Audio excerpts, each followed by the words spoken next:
મંત્રની નગરીમાં સગા બે ભાઈઓ વસતા હતા. એક હતો ધનસાર અને બીજો હતો ગુણસાર.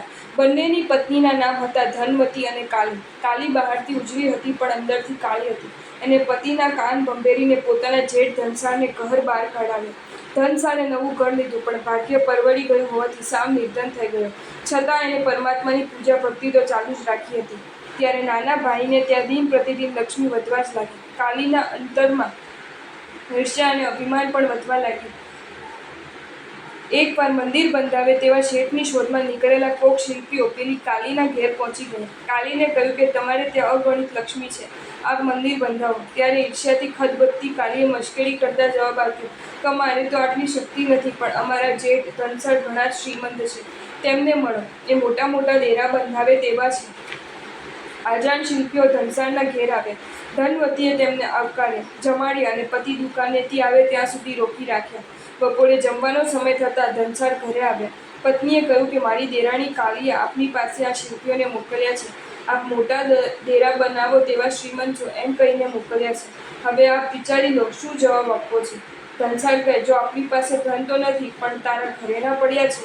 જો તું રાજી હોય તો ઘરેણાં વેચી મારીને આપીને ઘરની બાજુમાં રહેલા મંદિરનો જીર્ણોદ્ધાર કરાવી. પરલોએ વિલંબ કર્યા વિના ધનવતીએ પોતાનો અલંકારો ઉતારીને આપી દીધો. શિલ્પીઓને કાર્ય શરૂ કરવાનો ઓર્ડર અપાઈ ગયો. ટૂંક સમયમાં જિનાલય તૈયાર થઈ ગયું. પ્રતિષ્ઠા મહોત્સવના ખર્ચ માટે ધનસાર પરદેશ ધન કમાવા ચાલી નીકળ્યો. રસ્તામાં એક યોગી મળ્યો. તે ગુફામાં ગભરાઈ ગયો. ખૂબ ઊંડે અંધકારમાં પ્રવેશ કર્યા બાદ એક સુવર્ણ સમાન પ્રકાશિત રૂમ દેખાયો, જેમાં સોનાના ઝૂલા પર મહાનીલ નામના ઇન્દ્ર મહારાજાને જોયા. ઇન્દ્રે ધનસારને આવકારતા, એવું આવ ભાઈ, આવ, તું જ મારો ખરેખરો ભાઈ છે. તે જે મંદિરનો જીર્ણોદ્ધાર કરાવ્યો છે તે મંદિર તો પૂર્વભવે મેં જ બનાવ્યું હતું.